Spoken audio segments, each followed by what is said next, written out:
থাকে, একজন পুরুষ থাকে। একজন মহিলা ওই ফারাজ বাজাইয়া ওই পালা নিয়ে অর্থাৎ রাসূল সম্বন্ধে বা সম্বন্ধে আলোচনা করে, ওই মহিলা যদি একটু ঢুইলা মানে শোনায় গান, এটা কি জায়েজ না জায়েজ? আলহামদুলিল্লাহ, সুন্দর কথা বলছেন। যেমন আমরা সবাই এখানে কি বসা, দেশাত্মবোধ কোন কাব্য গা, সেটা গাইবে নারী না পুরুষে? পুরুষ। এখানে আমরা এখানে পুরুষ, এখানে নারী আসাটা ঠিক না। নারীর যেরকম বডি সতর, নারীর কণ্ঠটাও কি সতর, নারীর কণ্ঠ কি সতর।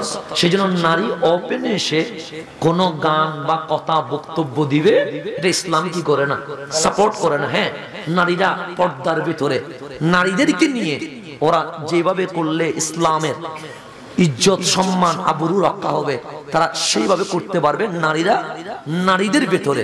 কিন্তু নারী পুরুষের মাঝে এসে এরকম করা ইসলাম কি করে না, সাপোর্ট করে না। ইসলামে নারীর শরীর যেরকম পর্দা, নারীর কণ্ঠও কি পর্দা। সেই জন্য নারীর উচ্চ বাক্যে কথা বলতে নিষেধ করা হয়েছে।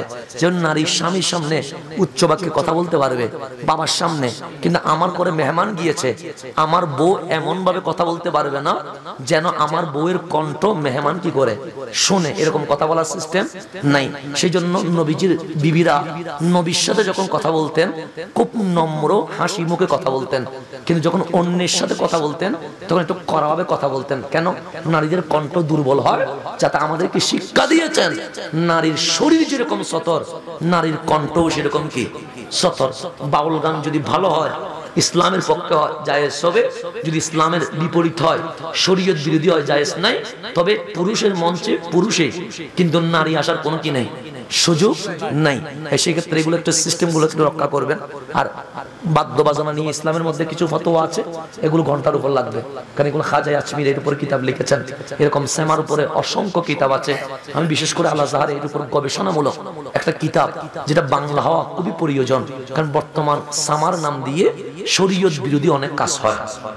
সেজন্য যেটা শরীয়ত সম্মত সেটাকে যেন জাতির সামনে কি করা হয়। যেমন মাথা ব্যথা, তাই বলে কি মাথা কাটি ফেলবেন? মাথা ব্যথা উঠছে তাই বলে মাথা কাটি ফেলবেন? তাহলে মাথা ব্যথার কি করতে হবে? ওষুধ খাইতে হবে। এখন দেখলাম এখানে শরীয়ত বিরোধী কাজ, শরীয়ত বিরোধী কাজটা বন্ধ করতে হবে, কিন্তু মাহফিল বন্ধ করা যাবে না। বুঝতে পারছেন না? তো আল্লাহ যেন আমাদেরকে বুঝার তৌফিক দান করে। তো আমি ওইটা, এটা মহিলাদের এটা কি নাই, জায়েজ নাই। তবে লালন সম্পর্কে আমি হাও বলি নাই, নাও বলি নাই। এগুলো আবার ভিডিওগুলো অনেক সময় মানুষ দেখো, আমি এগুলো বলে দিচ্ছি। লালন সম্পর্কে আমি হাও বলি নাই,